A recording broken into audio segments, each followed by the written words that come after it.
الحمد للہ وکفا وسلام علی عبادہ الذین اصطفیٰ اما بعد فاعوذ باللہ من الشیطان الرجیم بسم اللہ الرحمن الرحیم ان اللہ وملائکتہ یصلون علی النبی یا ایہا الذین آمنوا صلوا علیہ وسلموا تسلیما اللہم صل علی سیدنا مولانا محمد معدن الجود والکرم منبع العلم والحلم والحکم وآلہ وصحبہ وبارک وسلم صلاۃ و سلام علیک یا رسول اللہ صلاۃ و سلام علیک یا حبیب اللہ۔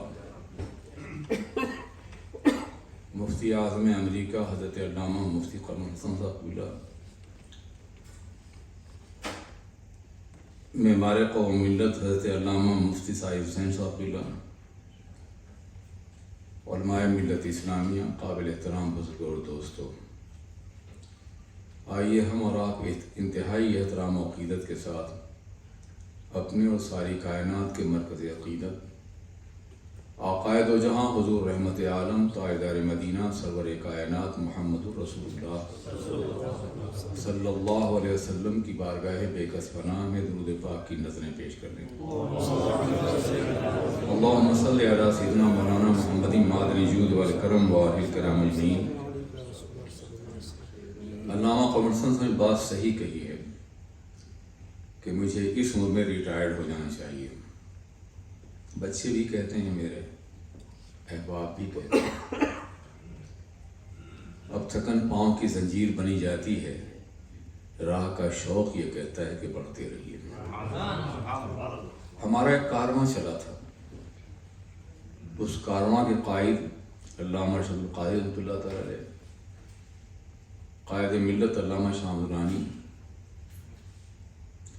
پروفیسر شاہ فیض الحق،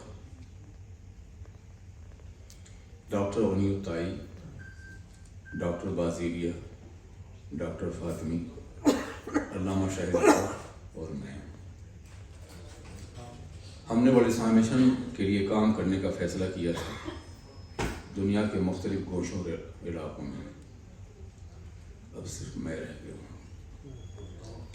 تنہائی کا احساس اور احباب کے ساتھ چھوڑ دینے کا غم بہت زیادہ ہے، لیکن میں اس وقت تک کام کرتا رہوں گا جب تک کہ میں چل سکوں، انشاءاللہ تبارک و تعالی، مگر وہیں کام کروں گا جہاں سے کام کی کچھ امید ہوگی۔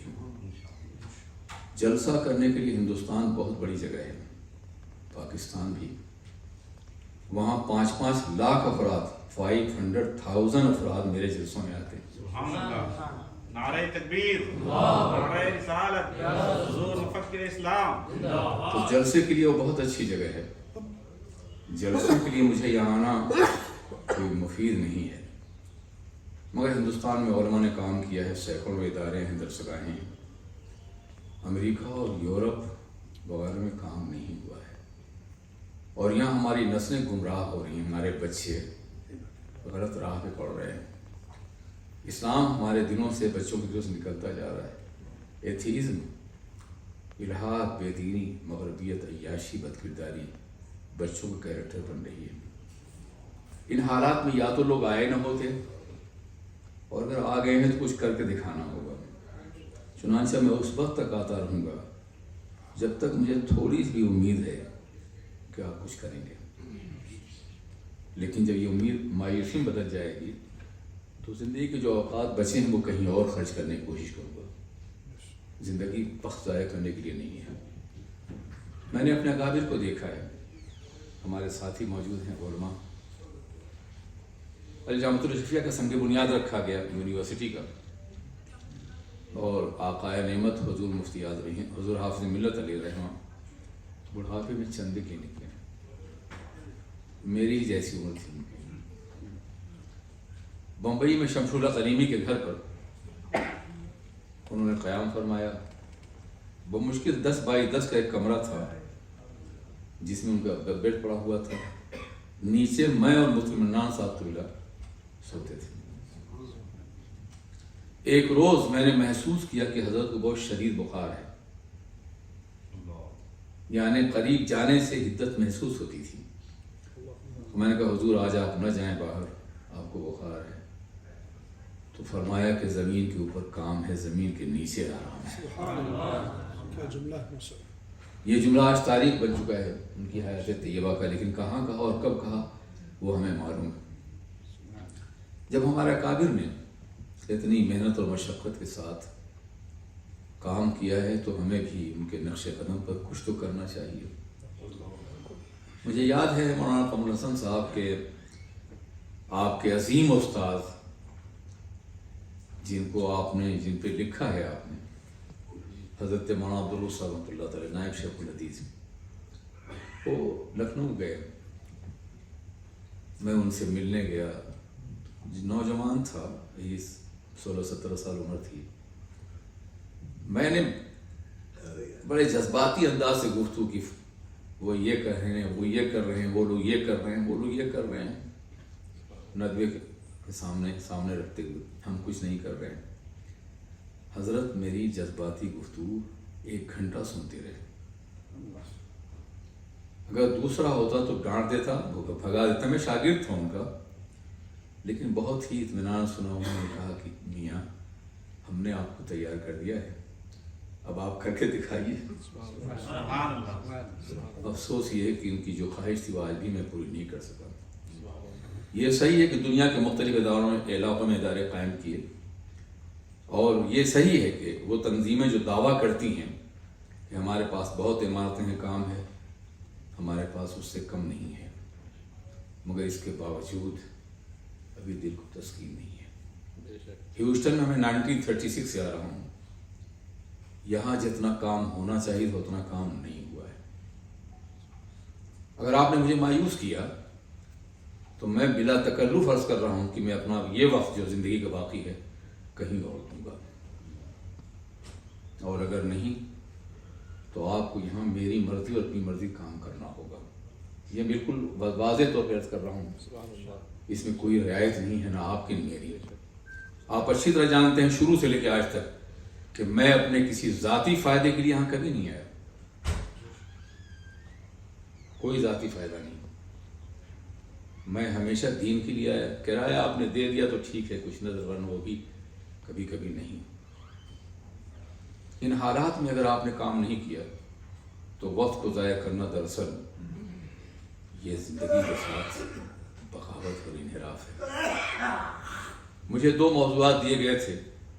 ایک موضوع تو عزیز گرامی مولانا سعید حسین صاحب نے جنہوں نے مجھے بڑا احسان کیا ہے. میری آواز، میری گفتگو فضاؤں میں منتشر ہو جاتی، کوئی یاد رکھتا کوئی نہ رکھتا. انہوں نے 4 جلدیں میرے خطبات کی شائع کرائی ہیں، اور 5ویں جلد رمضان کے خطبات کی ہے، اور مولانا خطبات بھی شائع کرنے والے ہیں. یہ احسان ہے ان کا میرے اوپر کہ انہوں نے میرے خطبات کو محفوظ کر لیا ہے. وہ کہہ رہے تھے کہ آپ علم اور مشاہدے پہ گفتگو کیجیے. سبحان اللہ سبحان اللہ. تو میں نے سوچا کہ علم اور مشاہدے کی گفتگو کے لیے کیا مجمع ذہنی طور پہ تیار ہوگا. اب مولانا نے محبت رسول کی بات کی ہے، آپ ہی خود فیصلہ کریں کون سا ٹاپک اختیار کریں. فیصلے سے پہلے درود شریف پڑھتے رہیے. سیدنا مولانا محمد ماد الجود والکرم منبع العلم والحلم والحکم وآلہ وبارک وسلم کلم الناس علی صلاۃ و سلام علیک یا رسول اللہ. حضرات انشاءاللہ کسی اور موقع پہ جب کوئی خانقاہی روایت ہوگی تو میں علم و مشاہد گفتگو کروں گا. آج محبت رسول، محبت رسول ہمارا سرنامہ حیات ہے، ہماری زندگی ہے، نجات کا ذریعہ ہے، باعث شفاعت ہے، رسول پاک کے قرب کا ذریعہ ہے، اللہ کی محبت حاصل کرنے کا ذریعہ ہے. اس لیے وہی عنوان ہوگا انشاءاللہ. محبت اللہ کے رسول سے کتنی ہونی چاہیے یہ صحابہ کرام سے پوچھیں. ان سے بہتر محبت کرنے والا اور کون ہو سکتا ہے. وہ مخاطب ہیں، سرور کائنات کے اولین مخاطب ہیں، اور انہوں نے اپنی زندگی قدموں میں قربان کرنے کا فیصلہ کیا تھا. عالم یہ ہے کہ اللہ کے رسول تاجدار دو عالم سرور کائنات مدینہ طیبہ میں اعلان کرتے ہیں کہ انشاءاللہ ہم قیصر کو بھی فتح کریں، کسریٰ کو بھی۔ قیصر اور کسریٰ یہ دو سپر پاورز تھیں، ایک ایران کی طاقت اور ایک روم کی طاقت، یہ دونوں سپر پاورز تھیں۔ نون اور محسوس دنیا جو موجود تھی اس وقت، ان میں یہ دونوں بڑی طاقتیں تھیں، پوری دنیا پہ حکومت کرنا ان کا مزاج تھا، اور عربوں کو انہوں نے تو صدیوں سے اپنا غلام بنا رکھا تھا۔ عرب کی سرزمین پر جنگیں ہوتی تھیں، عرب کی سرزمین کو کنٹرول کرنے کے لیے، قبضہ کرنے کے لیے یہ دونوں جنگیں لڑتی تھیں، خون عربوں کا بہتا تھا، اقتدار ان کا قائم ہوتا تھا۔ عرب کاشت کرتا تھا، محنت کرتا تھا، یہ اٹھا لے جاتے تھے۔ سرور کائنات محمد الرسول اللہ صلی اللہ علیہ وسلم اگر کوئی سیاسی پیغمبر ہوتے، سیاسی لیڈر ہوتے تو کہتے آؤ اپنی زمین سے رومیوں کو، ایرانیوں کو نکال دیں، مگر وہ تو روم کے بھی پیغمبر تھے اور ایران کے بھی پیغمبر تھے، اس لیے انہوں نے یہ نعرہ نہیں لگایا، بلکہ آپ نے پوری کائنات کو عصبیت جاہلیہ کی طرف نہیں، نہ رنگ کی طرف، نہ نسل کی طرف، نہ علاقے کی طرف، بلکہ کتاب کی طرف بلایا۔ سبحان اللہ، بے شک۔ اتر کر حرا سے سوئے قوم آئے اور ایک نسخہ کیمیا ساتھ لائے، کتاب کی طرف بلایا، قرآن عظیم طرف بلایا، عربیت کی طرف نہیں، نسل کی طرف نہیں، بلکہ اللہ کی کتاب کی طرف۔ اور آپ نے دیکھا کہ بلال حبشہ سے آئے، سہیب روم سے آئے، سلمان فارس سے آئے اور کتاب کی سوسائٹی کے ممبر گئے، ابو جہل گھر میں تھا، نکال دیا گیا، کیا کہنے ہیں، سبحان اللہ، بے شک۔ ابو لہب گھر میں تھا، نکال دیا گیا، تو پتہ چلا ہمارا معاشرہ کتاب کا معاشرہ ہے، قرآن مرکز ثقل ہے ہمارے لیے، جو قرآن کے دائرے میں رہے گا وہ ہمارا ہے، ورنہ ہمارا نہیں ہے۔ اللہ کے رسول نے قرآن تک لوگوں کو بلایا، قرآن کی دعوت دی، اور جب تک ہم قرآن پاک کو اپنا محور حیات اور مرکز زندگی سمجھتے رہے، اس وقت تک ہم غالب تھے دنیا میں، وہ معزز تھے زمانے مسلمان ہو کر، اور ہم خوار ہوئے تارک قرآن ہو کر۔ قرآن عظیم نے انسانی دلوں کو آقائے دو جہاں کی طرف پھیرنے کا حکم دیا ہے مختلف طریقے سے۔ قرآن اللہ کے رسول کی مدحت اور ثنا کا مجموعہ ہے۔ ام المؤمنین سے پوچھا گیا تھا کہ رسول پاک کا اخلاق کیا تھا، تو وہ کہتی ہیں کانا خلق القرآن۔ یہ پوچھنے والے، کیا تو نے قرآن کا مطالعہ نہیں کیا ہے؟ قرآن کی ہر آیت کریمہ الحمد کے الف سے لے کے والناس کی سین تک تصویر کردار مصطفیٰ ہے اور تصویر اخلاق مصطفیٰ ہے۔ قرآن نبی کی سیرت ہے، سرور کائنات کے نام پر کوئی سیرت النبی نبی ہوتی تو قرآن سے سیرت النبی لکھی جا سکتی۔ سبحان اللہ۔ قرآن نے نبی کی کا تذکرہ کتنا کیا، آپ ذرا سوچئے، کس انداز سے کیا، یہ بھی آپ سوچئے۔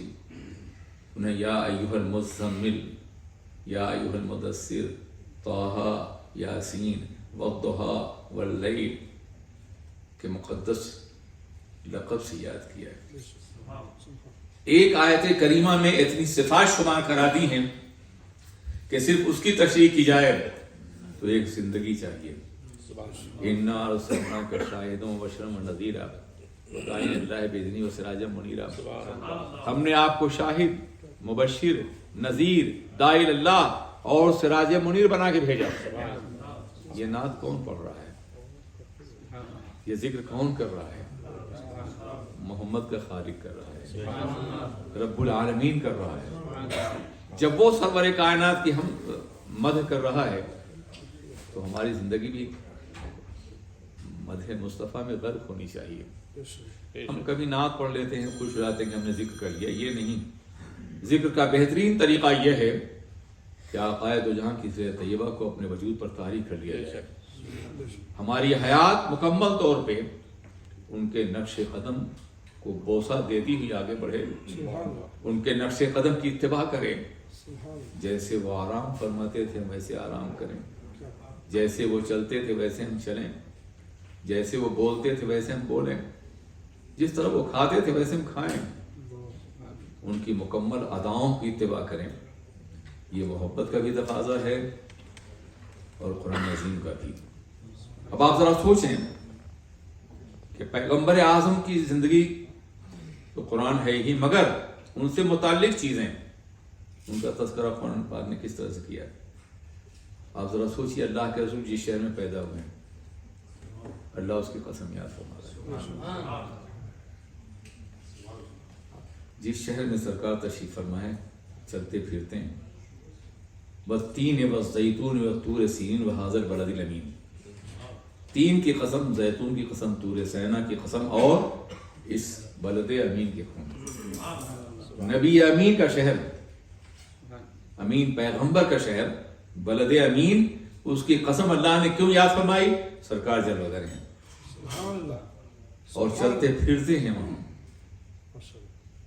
اللہ نے سرکار کی زندگی قسم کھائی، لعمرک انہم فی سکرتہم یعمہون، اے محبوب آپ کی زندگی قسم، یہ دشمن تو اپنے نشے میں بھٹک رہے ہیں، ان کی کوئی منزل نہیں ہے، زندگی قسم۔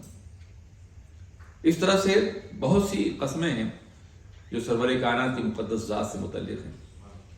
کتنا پیار تھا پروردگار عالم کو اپنے محبوب سے کہ ان کی اداؤں کا تذکرہ، ان کی زندگی کا تذکرہ، ان کے نقش پاک کا تذکرہ، ان کی مقدس نگاہوں کا تذکرہ، ان کی زلف عنبر کا تذکرہ، ان کے چہرے پاک کا تذکرہ، ان کے شہر پاک کا تذکرہ، یہ سب قرآن پاک کے اندر موجود ہے۔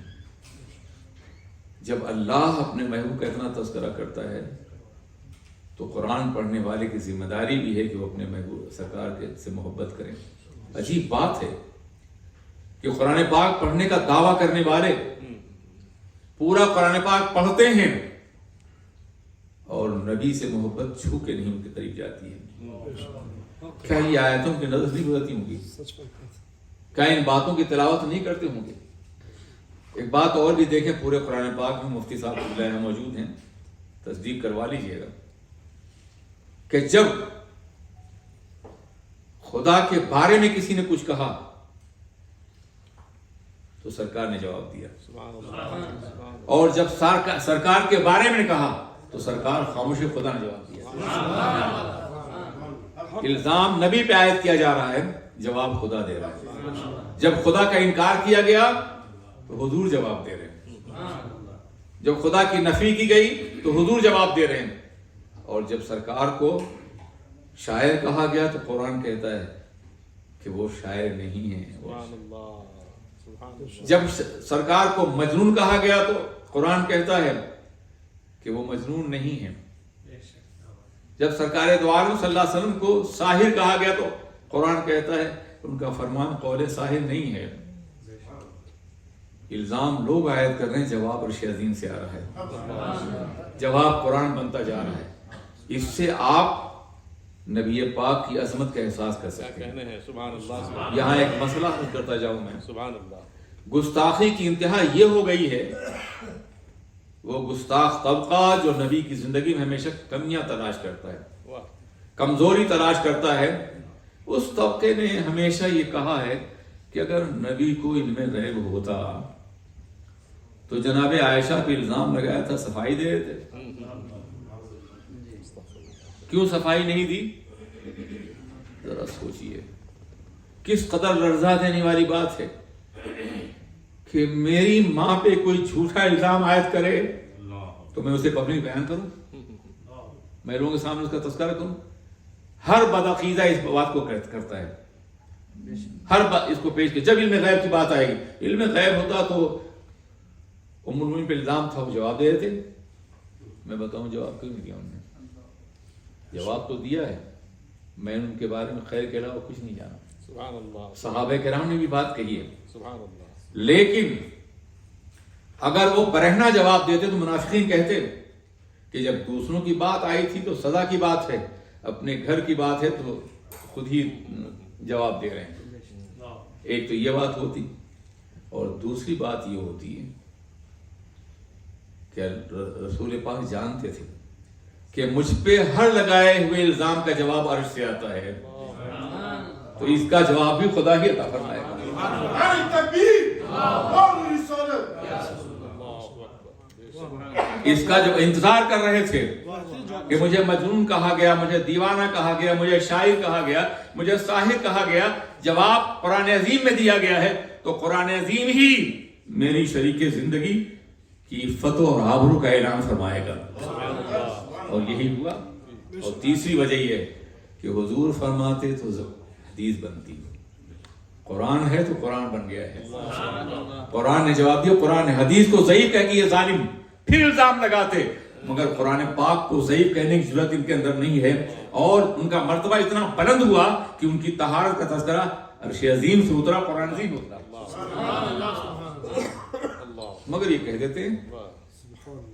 میں یہ کہنا چاہتا ہوں کہ قرآن پاک میں رب اور ان کے محبوب کا معاملہ یہ ہے، تو جب ان کا مقام اتنا بلند ہے تو ہمارا قلبی رشتہ کیسا ہونا چاہیے یہ جاننا ہے، کس طرح محسوس کیا جانا چاہیے۔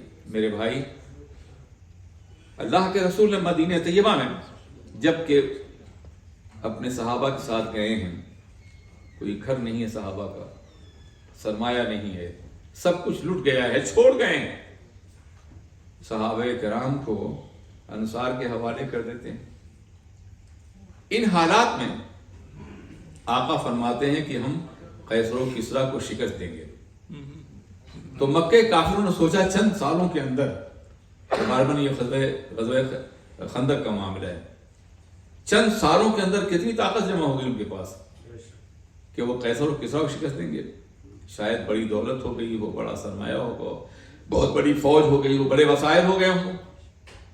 انہوں نے اپنے ایک قاصد کو بھیجا، وہ قاصد جو پہلے روم کے دربار میں بھی جا چکا تھا اور ایران کے دربار میں بھی بھیجا، جاؤ دیکھو کیا بہت بڑی دولت ان کے پاس، کیا سرمایہ ہے ان کے پاس، کیا اقتدار ہے ان کے پاس، کیا بہت اسلحہ ہے ان کے پاس، کس بنیاد پر انہوں نے کہا ہے۔ دنیا تو ہمیشہ اسباب پر بھروسہ کرتی ہے، خالق اسباب پر نہیں۔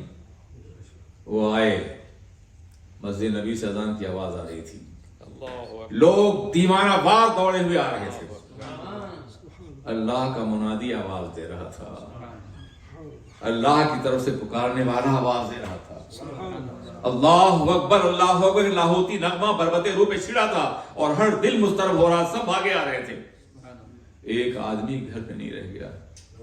یہ صحابہ کا مزاج تھا۔ کیا آپ بھی ایسا کرتے ہیں؟ محبت رسول کا تقاضا یہ ہے کہ ان کی ہر ادا کو اختیار کیا جائے۔ بہرکیف اس نے دیکھا صف قائم ہوئی، نماز پڑھی گئی، لیکن اس سے پہلے آقا وضو فرما رہے ہیں، وہ کھڑا ہو کے دیکھ رہا ہے کہ صحابہ کرام وضو کے پانی کو زمین پہ نہیں گرتا ہوا دیکھ سکتے، ہاتھوں میں لیتے ہیں، آنکھوں میں مل لیتے ہیں، غازہ رخ حیات بنا لیتے ہیں۔ وہ دیکھتا رہا، پھر یہاں لعاب دہن کو ہاتھوں میں لیتے ہیں، وہ بلکہ اس لیے ٹوٹے پڑتے ہیں، کاد یفتلون، قریب تھا کہ وہ لڑ پڑیں کہ میں رسول کا پانی لوں گا، میں رسول کے وضو کا۔ اس نے دیکھا اور واپس چلا گیا۔ اس نے کہا کہ محمد عربی سے جنگ مت کرنا، بہت بڑا اسلحہ ہے، کہانی بہت بڑی فوج ہے، کہانی بے شمار دولت ہے، کہانی پھر کیوں نہ ہم لڑیں؟ یہ تو موقع ہے کہ یہ مخلوق الحال لٹے پٹے لوگ گئے ہوئے ہیں، حملہ کریں اور تباہ کر دیں۔ تو اس نے کہا کہ میں قیصر کے دربار میں گیا، کسریٰ کے دربار میں گیا ہوں، جب تک وہ تخت پر ہوتا ہے لوگ احترام کرتے ہیں، لیکن جب تخت سے اتر جاتا ہے تو مٹی کا ڈھیرا بن جاتا ہے جس سے استنجا کیا جا سکے، کوئی حیثیت نہیں ہوتی ہے۔ مگر میں نے آج ایک ایسے تاجدار کو دیکھا ہے جسے تخت نہیں بچھایا ہے، بوریا نشین ہے، ٹاٹ پہ بیٹھا ہے، مگر ان کے جسم کا بہتا ہوا پانی زمین پہ نہیں چہروں میں بن لیا جاتا، آنکھوں میں لگا لیا جاتا ہے۔ تو جو قوم اپنے نبی کے جسم سے بہتا ہوا پانی زمین پہ گرتے ہوئے نہ دیکھ سکے، وہ اپنے پیغمبر خون بہتے ہوئے کیسے دیکھے؟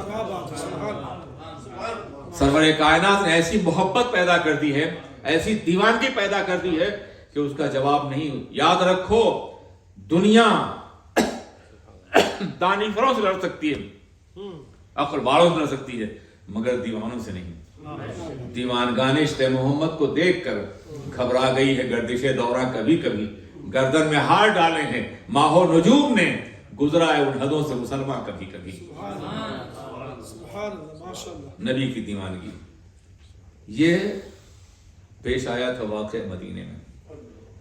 اب آئیے فرانس میں آج سے 200 سال پہلے ایک میٹنگ ہوئی، اورینٹلسٹ کی، مستشرقین یورپ کی. ٹاپک یہ تھا، موضوع یہ تھا کہ ایک قوم جب سیاسی اعتبار شکست کھا جائے، اس کا فلسفہ، اس کی فکر ہار جائے تو پھر نہیں ابھرتی. مگر مسلمانوں کا معاملہ بڑا عجیب ہے، مختلف میدانوں میں شکست کھاتے ہیں ابھر جاتے ہیں. اسپین میں شکست کھا گئے تو عالم یہ ہے کہ انڈونیشیا اور ملیشیا میں پھیل گئے. بغداد میں شکست کھا گئے تو شکست دینے والے ہی بغداد کے محافظ بن گئے. ہے یہاں فتنہ تاتار کے افسانے سے پاسبان مل گئے کعبے کو صنم خانے سے. تو یہ معاملہ کیا ہے کہ مسلمان شکست کھانے کے بعد ابھر جاتا ہے. وجہ کیا ہے اس کی؟ انہوں نے مثال کے طور پر کنفیوشس کا نظام چین میں شکست کھا گیا پھر نہیں ابھرا. اوستا نے شکست کھائی ایران کے میدان میں پھر نہیں ابھرا. ویدک دور نے شکست کھائی ہندوستان میں پھر نہیں ابھرا. مگر قرآن کا نظام یہاں ڈوبتا ہے وہاں ابھر آتا ہے. اسلام کی فطرت میں قدرت لچک دی ہے، اتنا یہ ابھرے جتنا کہ دباؤ گے. جہاں میں اہل ایمان صورت خورشید جیتے ہیں، ادھر ڈوبے ادھر نکلے، ادھر ڈوبے ادھر نکلے. سب نے اپنے مقالے پیش کیے، بہت سی وجہیں بیان کی، لیکن جس پہ فیصلہ ہوا یہ تھا کہ دنیا کی تمام قومیں اپنے قائد کو اس وقت مانتی ہیں جب وہ قیادت کر رہا ہو، اور صرف قائد زبان سے مانتی ہیں. مگر پیغمبر اسلام کا معاملہ بڑا مختلف ہے. پیغمبر اسلام کو مسلمان صرف پیغمبر نہیں سمجھتا، اپنا محبوب سمجھتا. ان سے محبت کا رشتہ ہے، اور جب تک محبت کا رشتہ ہوگا اس قوم کو کوئی شکست نہیں سکتا ہے. مسلمان جہاں بھی جائے، جس مقام پہ جائے، محبت رسول کی شمع لے کے جاتا ہے، دل کے آئینے میں شمع مصطفیٰ کو جلا کے جاتا ہے. جہاں بھی جاتا ہے دنیا کی قومیں اپنا نام بدل دیتی ہیں، کلچر بدل دیتی ہیں، تہذیب بدل دیتی ہیں، مگر مسلمان جہاں جاتا ہے اپنا نام نبی کے نام پہ رکھتا ہے، اپنی تہذیب نبی کے آئین سے، اور نماز ویسے ہی پڑھتا ہے جیسے رسول پڑھتے تھے. یہ محبت تھی نا، یہ محبت ہے، یہ شکست نہیں دی جا سکتی. یہ انہوں نے فیصلہ کر لیا. اس کے بعد انہیں ضرورت محسوس ہوئی کہ کسی طرح سے محبت رسول کو دلوں سے نکالا جائے. یہ 200 سال پہلے یہ منصوبہ بنایا گیا کہ جب تک محبت رسول ہے مسلمان شکست نہیں کھائے گا. اس لیے دلوں سے رسول پاک کی محبت نکال دی جائے، اور جب دل سے محبت رسول نکل جائے گی تو یہ بے جان لاشا بن جائے گا، بے حس اور بے غیرت ہو جائے گا، اور قومیں جب چاہیں گے اسے لوٹ لیں گی. چنانچہ انہوں نے منصوبے بنائے، ایسے لوگوں کو پیدا کیا جو نبی کی عظمت کا انکار کریں. جانتے ہو محبت کے لیے عناصر محبت کیا ہیں؟ کن باتوں سے محبت کی جاتی ہے؟ اگر کوئی شخص باکمال ہے، بہت کمال والا ہے، تو اس کے کمال سے محبت کی جائے گی. بہت جمال والا ہے تو اس کے جمال سے محبت کی جائے گی. بے پناہ نفع دینے والا ہے تو اس کے نفع سے محبت کی جائے گی. مصیبتوں میں کام آنے والا ہے تو اس سے محبت کی جائے گی. یہی ہوتا ہے نا، اس کے بغیر محبت تو نہیں ہوتی. کوئی باکمال ہے تو اس سے محبت کی جائے تو سب سے پہلے نبی کے کمال کا انکار کر دو، کہہ دو تو ہم ہی جیسے تھے، وہ تو بشر تھے محض. یعنی قرآن پاک کی آیت کریمہ کو انما انا بشر مثلکم اتنا پڑھتے ہیں، یوحا الیہ نہیں پڑھتے کہ میں تم جیسا بشر ہوں، سنو مجھ پہ وحی کی جاتی ہے. وحی کا استثناء انہیں نظر نہیں آتا ہے. تم ان کے جیسے ہو. کبھی سوچا تم نے؟ تم بولتے ہو تو تمہارا بولنا محتمل کس ہوتا ہے؟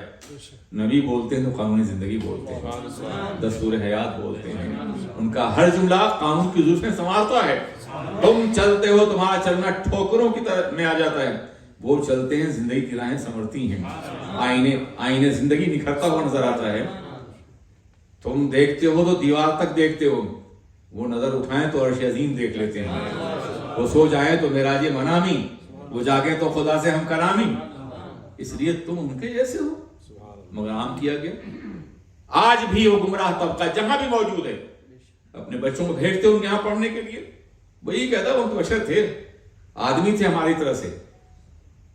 یہ تو سب پہلے کمال کا انکار کیا گیا، معراج کا بھی انکار کیا گیا، علم غیب کا بھی انکار کیا گیا. انہیں دیوار کے پیچھے خبر نہیں ہے. اپنی پھر نفع کا انکار کیا گیا، وہ شفاعت نہیں کر سکتے. وہ تو اپنی بیٹی کو نہیں بخشوا سکتے. اپنی بیٹی کو یہ لکھتے ہوئے ظالموں کا قلم لرز نہیں گیا کہ بیٹی کو جنت کا سردار دنیا ہی بنا دیا تھا.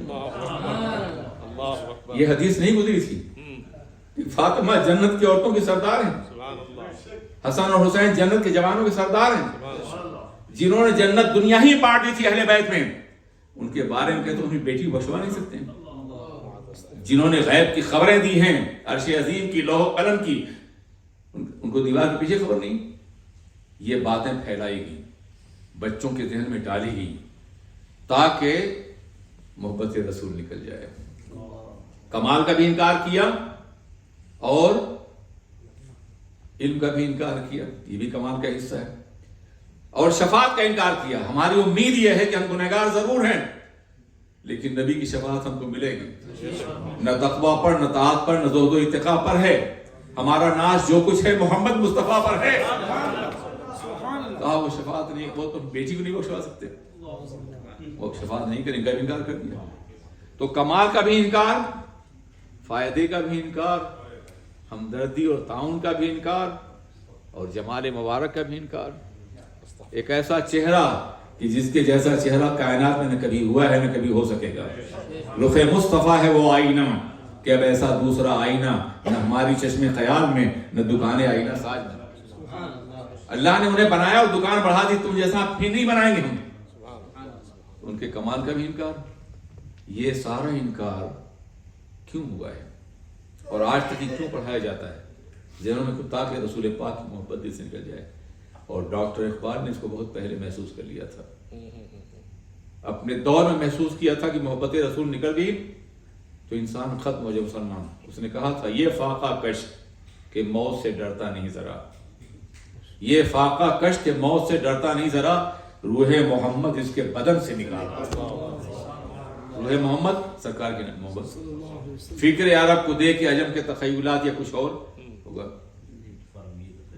جی، فکر عرب کو دے کے عجم کے فرنگی تخیلات اسلام کو حجاز و یمن سے نکال دیا. نہ حجاز میں ہے نہ یمن میں ہے، نکال دیا انہوں نے. میرے عزیز ساتھیوں، میرے دوستوں، میرے نوجوان بچوں، تمہارے دل میں اگر نبی کی محبت ہے بچائے رکھو. یہ سب سے بڑا سرمایہ ہے، یہ نجات کا ذریعہ ہے، یہی مغفرت کا ذریعہ ہے، یہی متاع حیات ہے، یہی اسلام ہے، یہی دین ہے، یہی عقیدہ ہے. اور ہم جو یہ محفلیں سجاتے ہیں اسی لیے کرتے ہیں تاکہ محبت رسول کی شمع بجھنے نہ پائے. اور اپنے بچوں کو ایسی محفلوں میں ضرور لے جاؤ جہاں عشق رسول کی بات ہوتی ہے.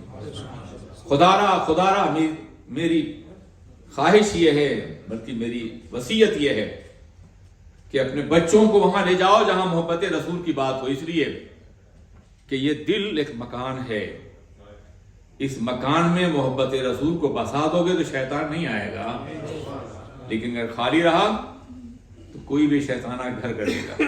عیاشی، بدکرداری، زنا، شراب، یہ ساری چیزیں بچوں کی زندگی میں داخل ہو جائیں گی. لیکن محبت رسول اگر ہوگی، سرکار کا احترام اگر ہوگا، اللہ کے رسول کے کلمات کے سامنے جھکنے کا سلیقہ ہوگا، سرکار کے نام پر پلکیں بھیگ جائیں گی، تو یقین مان لو کہ شیطان کبھی بھی غالب نہیں ہوگا. تو محبت رسول ہمارے ایمان کا سرمایہ بھی ہے اور ہمیں بچانے والی عظیم طاقت بھی ہے. صحابہ کرام کی محبت کا عالم جانتے ہیں کیا تھا؟ ایک دفعہ ایمان لانے کے بعد اپنا سب کچھ قربان کر دیتے تھے. مگر نبی کی محبت دل سے نہیں نکلتی تھی. خدا کی توحید کا اقرار ہو یا نبی کی رسالت کا، سب محبت رسول کی بنیاد پر رہنا. بلال حبشی کو رضی اللہ تعالیٰ عنہ ابو بکر دیکھا، پھر عہد اور مارے جا رہے ہیں. بلال نے کہا تھا کہ اپنا رب کا نام ذرا خاموشی سے لیا کرو، تو کہا کہ ابو بکر اب منع نہ کرنا، 2 روز خاموش رہا ہوں میں اس کرب کو محسوس نہیں کر سکتا، تو محسوس نہیں کر سکتے. واللہ العظیم نیزوں کے زخم اس سے زیادہ تکلیف نہیں دیتے جتنی تکلیف مجھے اپنے رب کے ذکر سے نہ کرنے سے ہوتی ہے. میں عہد کر کے اپنا سارا زخم بھول جاتا ہوں. آپ ذرا سوچیے، یہ محبت ہے، یہ دین کا احترام ہے. جناب ابو بکر سرکار کی بارگاہ میں گئے، کہا حضور بہت تکلیف اٹھاتے ہیں بلال، روزانہ انہیں زخم دیا جاتا ہے، تو آپ نے فرمایا جاؤ انہیں خرید لو اور میرا بھی حصہ لگا دینا. کیا بات ہے، نبی خرید رہے ہیں، سرور کائنات خرید رہے ہیں، میرا بھی حصہ لگا دینا. آپ تشریف لے گئے اور پوچھا کیا ہے قیمت اس کی، کچھ سونا بتایا اور رومی غلام کہا دے دو، تیار ہو گئے. لے کے جناب بلال کو آئے، حضور بلال حاضر ہیں. سرکار نے فرمایا میں نے کہا تھا میرا حصہ بھی لگا دینا. میرا حصہ کیا ہے؟ کہا حضور میں اور بلال دونوں آپ کے غلام. سبحان اللہ، نعرہ تکبیر، نعرہ رسالت، محبت مصطفیٰ. سرکار نے سینے سے جناب بلال کی پیشانی کو بوسہ دے دیا. حضرات نے ذرا سوچئے، عجیب عالم تھا صحابہ کرام کا. ایک صحابی کو سولی دی جا رہی ہے، سولی کھڑی کی گئی ہے، اور سولی دینے والے ظالم کہتے ہیں کہ اگر تم کو چھوڑ دیا جائے اور تمہارے نبی کو کہا خبردار یہ بات مت کہو، میں تو یہ بھی نہیں گوارا کروں کہ میرے نبی کے قدموں میں کانٹا چھپ جائے. مجھے ان کے نام پہ 1000 بار سولی دو، مجھے گوارا ہے. یہ وہ جذبہ تھا، یہ وہ طاقت تھی، وہ توانائی تھی جس نے بدر و خیبر اور خندق و احد کی کامیابیوں سے امکنات فرمائے. تھوڑی سی تعداد ہے مگر کفر کی طاقت میں ٹوٹ پڑتے ہیں نبی کی محبت کی بنیاد پر. بدر ہی کا واقعہ ہے، ایک منظم فوج کا مقابلہ ہے. سرکار صحابہ سے پوچھتے ہیں تمہارا کیا خیال ہے؟ صحابہ کرام کہتے ہیں یا رسول اللہ کیا آپ نے ہم جناب موسیٰ کی قوم نہیں کہ یہ کہیں کہ اذهب انت وربک فقاتلا، تم جاؤ تمہارا رب جنگ کرے، ہم یہاں دیکھیں گے. ہم آپ کے حکم پر دریاؤں میں چھلانگ لگائیں گے، آگ میں کود جائیں گے، اپنی نظر زندگی قربان کر دیں گے، آپ میں حکم دیجیے. یہ صحابہ تھے، یہی تھے جنہوں نے بدر و حنین میں قربانیاں دی ہیں اور کامیابیاں حاصل کی ہیں. اگر محبت رسول نہ ہوتی تو جان دینا اتنا آسان تھا، باطل قوتوں کے مقابلے میں کھڑا ہونا اتنا آسان تھا، اپنے سے کئی گنا زیادہ طاقتوروں سے ٹکرا جانا اتنا آسان تھا. غزوہ تبوک میں مسلمان 30,000 ہیں، رومیوں کی فوج 30 لاکھ ہے. 3 لاکھ معاف کیجیے، 3 لاکھ فوج کے مقابلے 30,000 مسلمان کھڑے ہو جاتے ہیں. اور عالم یہ کہ فاقہ ہے. اخیر میں تو یہ ہو گیا تھا کہ ہر روز ان کو راشن کے طور پہ کھجور دی جاتی تھی. مگر دیوانگی ہے نبی کی محبت، یا رسول اللہ ہم آپ کے لیے سب کچھ قربان کرنے کے تیار ہیں. اور جب میدان میں پہنچے تبوک کے تو 30,000 مسلمانوں کے مقابلے میں 3 لاکھ رومی فوج بھاگ گئی. یہ کون سی جرت تھی، یہ کتنی عظیم طاقت تھی. اگر محبت رسول نہ ہوتی تو نہ بدر میں کامیابی ہوتی، نہ حنین اور خیبر میں کامیابی ہوتی، اور نہ تبوک میں کامیابی ہوتی، نہ سیریا فتح ہوتا، اور نہ ہی عراق فتح ہوتا، اور نہ ہی دنیا کے مختلف ملکوں. 1 صدی کے اندر محبت رسول کی بنیاد پر مسلمانوں نے دنیا کے 3 بر اعظم کو اپنے قبضے میں کر لیا تھا. 1 صدی میں 100 ایئرس یہ عظیم انقلاب محبت رسول کو کیا. اور جب سے یہ محبت دلوں سے نکلی ہے، جب سے انسان بے جان، مسلمان بے جان لاشا بن گیا ہے، اور اس کو نکالنے کے لیے بڑی بڑی طاقتوں کو استعمال کیا گیا، دولت خرچ کی گئی ہے، سرمایہ خرچ کیا گیا ہے، ادارے قائم کیے گئے ہیں کہ نبی کو اپنے جیسا کو، ان کے علم غیب کا انکار ہو، ان کی شفاعت کا انکار ہو، یہ پڑھایا گیا ہے. اور ہمارے بچے وہی جاتے ہیں. کیا ہوگا ہمارا؟ کبھی آپ نے سوچا، غور کیا؟ کیا آپ نے سوچا کہ آپ ایسا ادارہ قائم کریں جہاں صرف محبت رسول کی بات ہو، عشق رسول کی بات ہو، جہاں زندگی بھر کے لیے عشق رسول کا تحفہ انہیں دیا جا سکے، جہاں بچوں کو سنبھالا جا سکے، جہاں بالغ ہونے سے پہلے انہیں اتنا پڑھا دیا جائے کہ نہ وہ گمراہ ہوں، نہ عیاشی کی طرف جائیں، نہ یونیورسٹی میں جا کر کے ایتھیسٹ ہو جائے، ان کے دل میں ایمان پختہ کر دیا جائے۔ اور یہ اس وقت جو ہمارا تعلیمی نظام موجود ہوگا، ایک ایسا تعلیمی نظام کہ جس کی بنیاد پر ہمارے بچے اتنے پختہ ہو جائیں گے کہ بڑے بڑے لوگوں سے سوال و جواب کر سکیں، اپنے ایمان کو ثابت کر سکیں، اپنے عقیدے کی سچائی بیان کر سکیں۔ یہ اس وقت کی بہت بڑی ضرورت ہے۔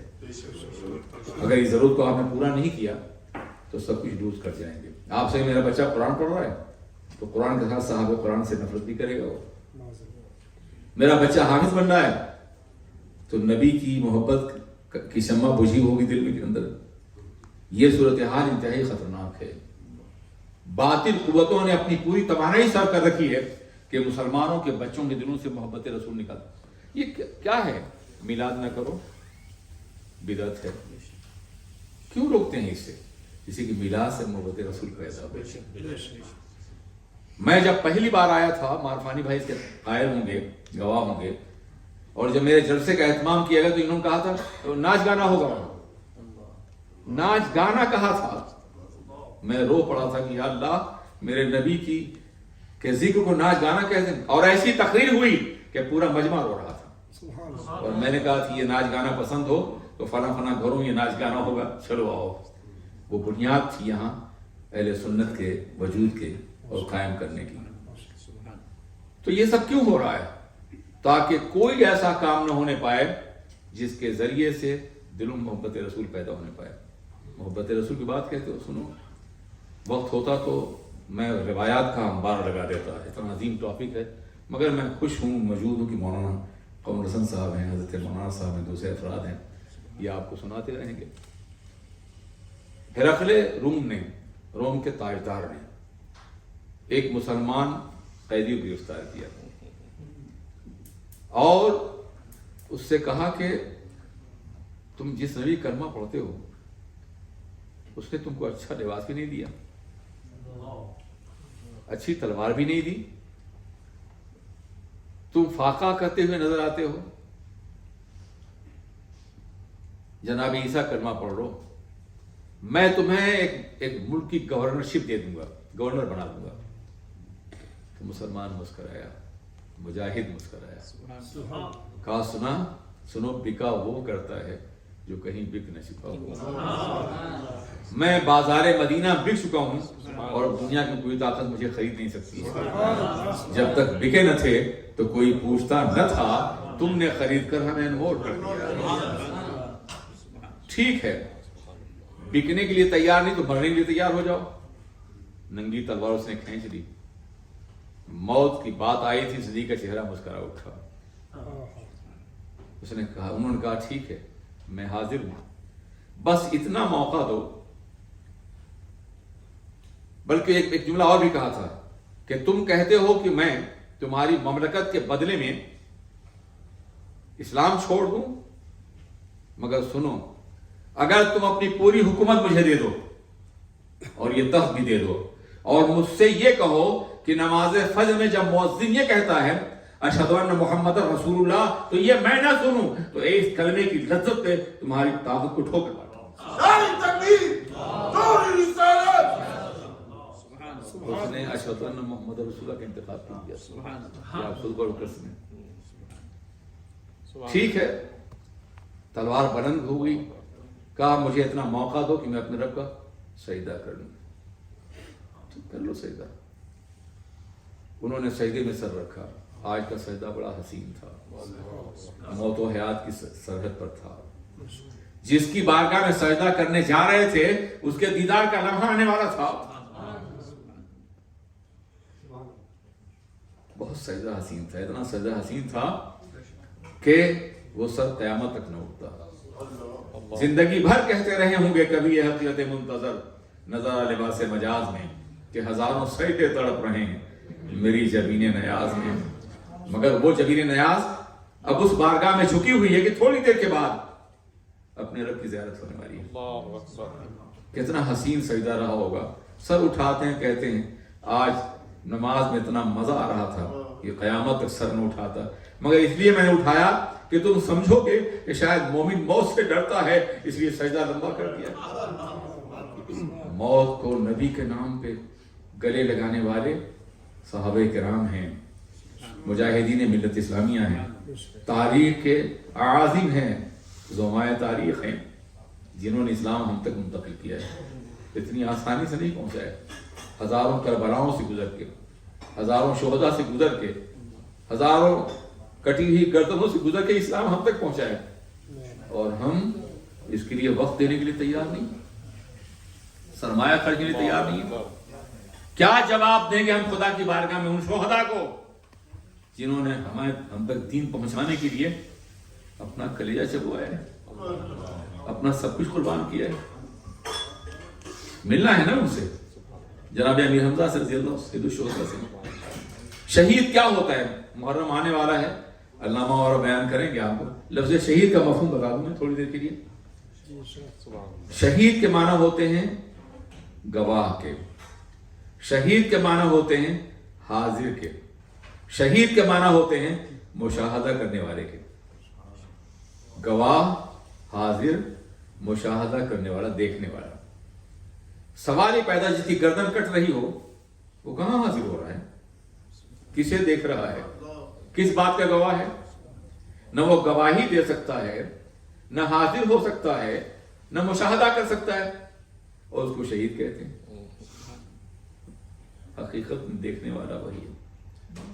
ہم روزانہ تمنا کرتے ہیں اپنے رب کو دیکھیں، مگر ہم نہیں دیکھ سکتے۔ مگر شہید کا پہلا قطرہ خون زمین پہ گرتا ہے تو اپنے رب کی جلوں کو مشاہدہ کر لیتا ہے۔ دیکھنے والا وہی ہے، مشاہدہ کرنے والا وہی ہے۔ ہم خدا کی بارگاہ میں روز حاضر ہوتے اگر توفیق دیتا ہے، ورنہ وہ بھی نہیں ہے۔ کتنے پرسنٹ لوگ جو نماز پڑھتے ہیں یار، 5 وقت نماز کتنے لوگ پڑھتے ہیں، لیکن جو حاضر ہوتے ہیں وہ حاضر ہوتے ہیں۔ ہم حاضر ہوتے ہیں تو حجابات کے ہزاروں پردے پڑے ہوئے ہیں۔ ہماری حاضری محض روایتی حاضری ہے، مگر شہید جب جان دیتا ہے تو جب جان دیتا ہے وہاں خدا کی بارگاہ میں حاضر ہو جاتا ہے۔ تو گواہ بھی وہی ہے، مشاہدہ کرنے والا بھی وہی ہے، حاضر بھی وہی ہے۔ اور ہم گواہی دیتے ہیں تو زبان سے گواہی دیتے ہیں، اشہد ان لا الہ الا اللہ و اشہد ان محمد عبدہ و رسولہ۔ مگر شہید گواہی دیتا ہے تو کتنی عظیم گواہی ہے، وہ اپنی کٹی ہوئی گردن سے گواہی دیتا ہے، بہتے ہوئے خون گواہی دیتا ہے۔ اس معاملے میں اس کو ہم شہید کہتے ہیں۔ کتنے شہداء ہیں جنہوں نے دین کے راستے میں قربانیاں دی ہیں، اپنا سب کچھ قربان کیا ہے۔ حضرات، محبت رسول عظیم سرمایہ ہے، اور سب سے بڑی بات تو یہ ہے کہ آقا نے فرمایا المرء مع من احب، آدمی اس کے ساتھ اٹھایا جائے گا جس سے وہ محبت کرے گا۔ بڑی مشہور روایت ہے، ایک صحابی بارگاہ رسول میں حاضر کہا، یا رسول اللہ، دنیا میں ہم تھوڑی دیر کے لیے آپ سے جدا ہوتے ہیں، تڑپ جاتے ہیں، ہماری نگاہیں محروم ہوتی ہیں، ہمارے نظارے اڑ جاتے ہیں۔ یا رسول اللہ، قیامت میں تو آپ، جنت میں تو آپ سب سے اونچے مقام پر ہوں گے، ہم کہیں جنتیوں میں ہوں گے، وہاں اگر ہم نے آپ کو نہ دیکھا یا آپ کے قریب نہیں ہوئے تو حضور ہماری جنت کیا؟ ہماری جنت نگاہ، ہمارے خلد نظارہ، ہمارے شہر آرزو، ہمارے مرکز عقیدت، ہمارے جانے تمنا تو آپ ہیں۔ وہاں ہم نہیں دیکھیں تو کیا ہوگا؟ تو آپ نے فرمایا، کیا تم مجھ سے محبت کر؟ کہا یا رسول اللہ، کہا المرء مع من احب، آدمی اس کے ساتھ اٹھایا جائے گا جس سے وہ محبت کرے گا۔ کتنا بڑا انعام ہے کہ جنت میں نبی کی معیت نصیب ہوگی محبت رسول کی بنیاد پر۔ کیا اس عظیم نعمت سے خود کو محروم کرنا چاہتے ہیں آپ؟ خدا نہ ایسا نہ کیجیے گا۔ کوشش کیجئے کہ نبی کی محبت کی پرورش کریں، آپ دل میں پالیں حب رسول کو، پروان چڑھائیں حب رسول کو۔ اس حدیث کا ایک مفہوم اور بھی ہے، میرے آقا کے فرمان کے بہت سے پہلو ہوا کرتے تھے، بہت سے پہلو ہوا کرتے تھے۔ ایک پہلو تھے کہ آدمی اس کے ساتھ ہوگا جس سے محبت کرے گا۔ آپ اولیاء سے محبت کریں گے، انبیاء سے محبت کریں گے، صالحین سے محبت کریں گے، ان کے ساتھ ہوں گے، شرابیوں سے محبت کریں گے، زانیوں سے محبت کریں گے، آوارہ لوگوں سے محبت کریں گے، دنیا داروں سے محبت کریں گے، ان کے ساتھ ہوں گے۔ جہاں وہ جائیں گے وہیں آپ بھی جائیں گے۔ اس لیے خدا را اپنے بچوں کے دوستوں پر نگاہ رکھو، کس سے وہ دوستی کر رہا ہے، مع من یحب، کس سے دوستی کر رہا ہے، کس کو اپنا قریب بنا رہا ہے، نگاہ رکھو، ورنہ کل یہ بچے نہ تمہارے ہوں گے، نہ دین کے ہوں گے، نہ خود اپنے ہوں گے، سب کچھ لٹ چکا ہوگا۔ ان کے سامنے دو فتنے ہیں، ایک فتنہ تو عیاشی اور بد کرداری کا ہے، یہ ایسا فتنہ ہے کہ اسے روکنا بہت مشکل ہے۔ ہم نے اپنے بچوں کو مغربی تہذیب کے سمندر میں ڈبو دیا ہے، اور کہتے ہیں دامن تر نہ ہو، بعض می گوئی کہ دامن تر نہ کن ہوشیار باش، درمیانے قارے دریا تختہ بندم کر دئی، بعض می گوئی کہ دامن تر نہ کن ہوشیار باش۔ سمندر میں ڈوبونے کے بعد دامن تر یہ کیسے ہو سکتا ہے؟ مگر بچ سکتے ہیں، سبحان اللہ، بچ سکتے ہیں نبی کی شریعت پر عمل کر کے۔ ان کی دوستی بروں سے نہ ہو، سب سے پہلا معاملہ یہ ہے، نگاہ رکھیں ان کو، ان کی سوسائٹی ایسی بنا دیں کہ بروں پاس جائیں گے، ہمیشہ نیکوں کی محفل میں نیک نوجوانوں کے ساتھ نیک یہ موجود رہیں۔ ایک تو یہ کام کریں تاکہ بچے، ورنہ کیا ہے جانتے ہیں کیا ہوگا؟ آخرت میں تو سوال ہوگا ہی آپ سے، دنیا بھی آپ کی ختم ہو جائے گی۔ محنت کر کے، مشقت کر کے بچوں کو پڑھاتے ہیں، ڈاکٹر بناتے ہیں، یہ بناتے ہیں، بڑھاپے میں ساتھ نہیں دیتے۔ ان ظالموں کو وہ دعا بھی یاد نہیں ہوتی، جنازے بعد پڑھی جاتی ہے، اپنے باپ کو آخری سفر پہ رخصت کرتے ہوئے دعا بھی نہیں کر سکتے ہیں۔ اور یہ ہو سکتا، ہو رہا ہے، اس لیے انہیں اچھی صحبت دو اور دنیاوی تعلیم، دینی تعلیم دو، یہ لازمی ہے، دنیاوی تعلیم بھی دو، مگر وہ دو یا نہ دو، بالغ ہونے سے پہلے انہیں دینی تعلیم پلا دو، محبت رسول پلا دو، تاکہ یہ آوارہ لوگوں کے ساتھ نہ جائیں۔ بہت ہی خطرناک ماحول ہے اسکول کا ماحول، آپ جانتے ہیں۔ کبھی اسکول چاہے وہ سیکولر رہا ہو، ہمارے بڑوں کے زمانے میں کچھ اخلاقی قدریں ہوتی تھیں، کچھ مورل ویلیوز ہوتی تھیں، کچھ ایٹیکیٹس ہوتے تھے۔ آج کے اسکول میں سوائے عیاشی، بدماشی، فحاشی، بد کرداری کے علاوہ کچھ نہیں۔ بازار بہت برا ہے، لے دے کے گھر تھا جہاں بچہ محفوظ رہ سکتا تھا، مگر گھر کو اتنا برا کر دیا گیا ہے، ٹی وی ہے، ایک بڑا سا موبائل ہے، اور دوسرے طریقے ہیں، باپ کو خبر نہیں بیٹا کیا دیکھ رہا ہے، بیٹی کیا دیکھ رہی ہے، ماں کو خبر نہیں ہے، کس سے دوستی کر رہی ہے، کس کو میسج کر رہا ہے، کچھ پتہ نہیں ہے۔ یہ کتنا خطرناک معاملہ، ذرا سوچیے آپ۔ ان حالات میں اگر ہم نے اپنے بچوں کو سلیقے کی زندگی نہیں دی، ان کے مشاعر اور محسوسات کو، عاطفے قلبی کو بدلنے کی کوشش نہیں کی، تو حالات بہت خطرناک ہیں۔ محبت رسول تنہا وہ داعیہ ہے جس کی بنیاد پر ہمارے بچے بچ سکتے ہیں۔ یہ نعت کی محفلیں کیوں پڑھ کرتے ہیں؟ کوئی شوق، دنیاوی شوق نہیں ہے، اس کا بنیادی مقصد یہ ہے کہ نعت کی محفلوں سے رسول پاک کی محبت پیدا ہو، میلاد کی محفلوں سے رسول پاک کی محبت پیدا ہو، اور جب محبت رسول دل میں گھر جائے گی تو کوئی دنیا کی محبت اسے پریشان نہیں کرے گی۔ اللہ تبارک و تعالیٰ ہمیں اور آپ کو محبت رسول کی دولت سے نوازے۔ حضرت ایک چھوٹا سا کویشچن ہوتا ہے آج کل، لوگ